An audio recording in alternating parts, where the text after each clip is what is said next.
Good morning and hello to whoever is watching this presentation. My name is Evangeline Haley and I am a nursing student in 2700, and this is the presentation of the screening that I would have done out in the community, but COVID-19 happened and now I'm presenting this to you remotely. So stay tuned and I hope you enjoyed. So an overview of resources and tools that I reviewed prior to going to this screening are early childhood teaching strategies like keeping it short and simple if I need to get their attention, keeping it interactive and fun, because at that age they don't have a huge attention span, so you want to keep it quick and short.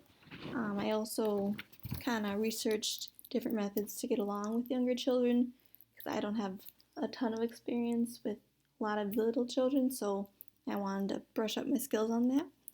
And then I also reviewed lifespan considerations for dental hygiene, such as when you should see a dentist first, how to brush teeth, what kind of toothpaste you use, and stuff like that. So some risk factors. Some of the modifiable ones are what kids eat and when they choose to brush their teeth, and non-modifiable ones are genetics. They can't change if they got bad genes for their teeth.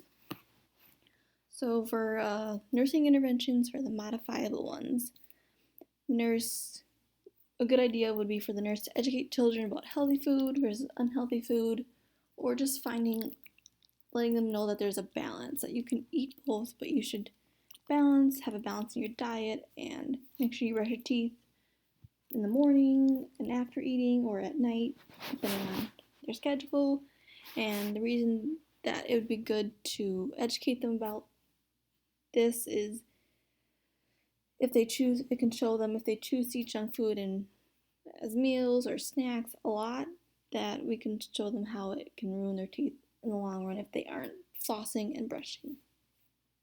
So with the non-modifiable genetics, nursing intervention, one would be nurses can educate the children about good oral health hygiene and just making sure they floss and they're using a fluoride toothpaste, especially if they have filtered water and they're not getting fluoride in them, or if they aren't going to the dentist a lot. And the rationale behind that is it's easier to try to start a habit when they're younger than when they're older.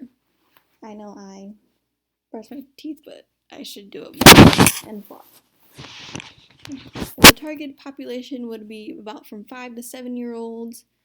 They're pretty young. They're starting preschool. They're starting kindergarten, and they're eating snacks during the day, and then busy life. So this is the age group, and some additional risks is safety.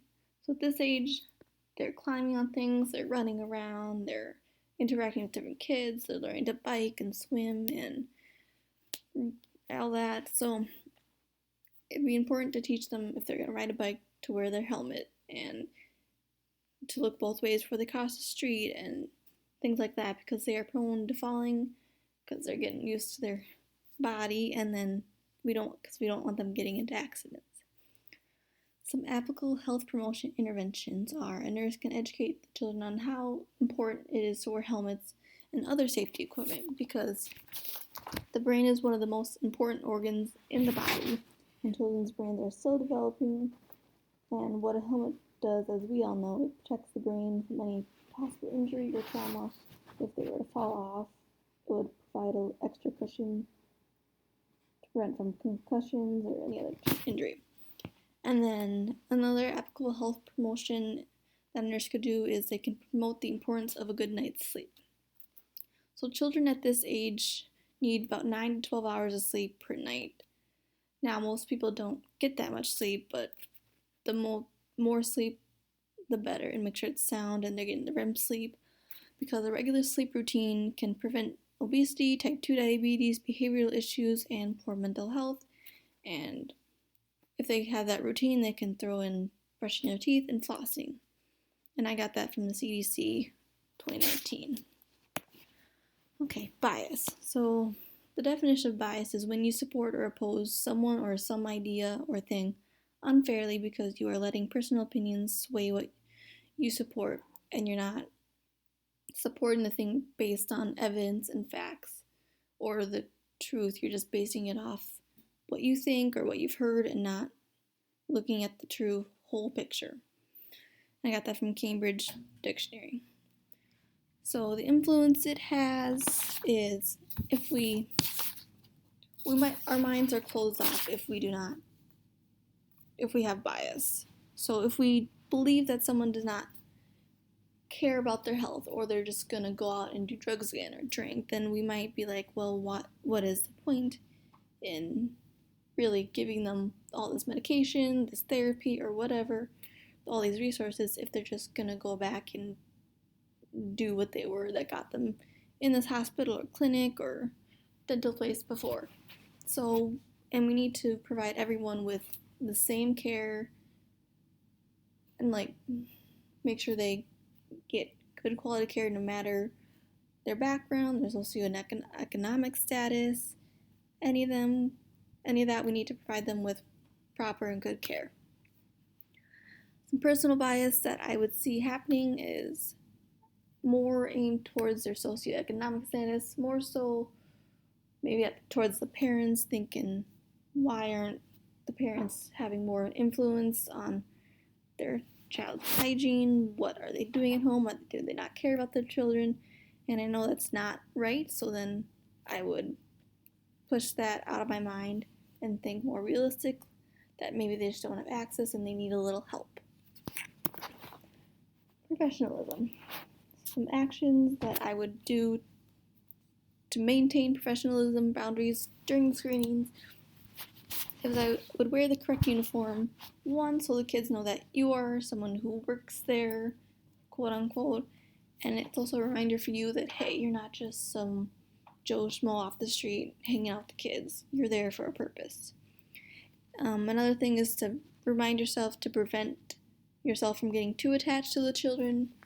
Some of them might be really cute or just latch on to you, and you need to remember that you're here to do a job, help the dentist and the hygienist with whatever tasks they ask you of, and that the children will go home to the parents at the end of the session.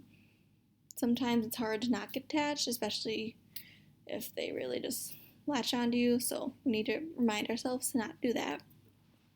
And then do not allow yourself to overstep your boundaries and parent the child or scold their parent, like telling them what they should be doing. You want to educate them, but you don't want to be too overbearing and bossy and act like they're your child, because they're not. You're just here to help them get their teeth cleaned and bring them back to their parents.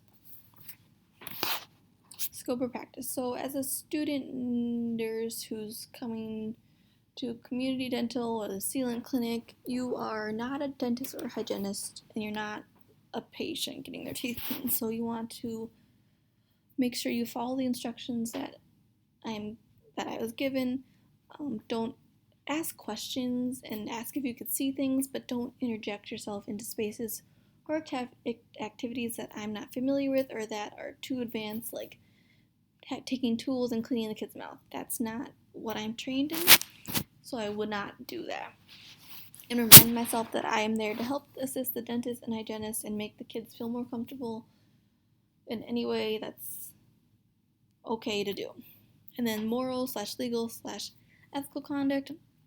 To abide by these 20 conducts, I made sure not to share any information on patients seen at the clinic, so following HIPAA laws and not violating that, not sharing anything that I saw at the clinic with someone who is not at the clinic, and making it school appropriate when I'm making this presentation. And most people know what's right and what's wrong in their heart, and I have to choose to follow the right path and follow the rules and conduct myself in a well manner.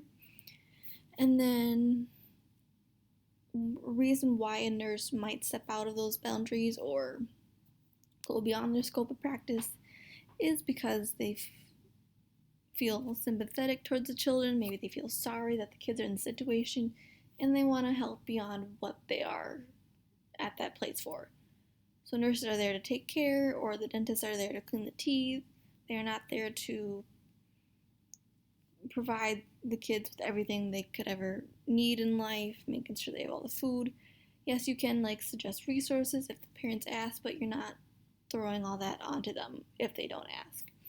And maybe they also feel anger towards the parents for not putting in more effort into their kids' health, in which then they could, or maybe because they aren't seeing the full picture of what the parents are going through. So we need to remind ourselves that we can't judge a book by its cover, and we shouldn't add in details that we don't know. Healthcare regulations. So a regulatory agency, one of them is called Medicare Administrative Contractors, MAC. They are a private healthcare insurer that assists with processing Medicare Part A and B claims, or DME claims. And then a nursing agency is an American Nursing Association.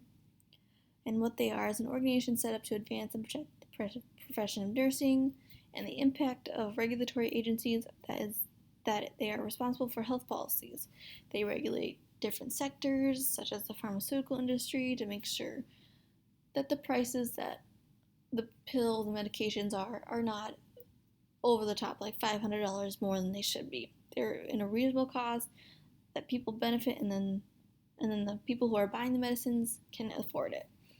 And they're also there to regulate whether medical products are safe and good or not, and they oversee insurance policies.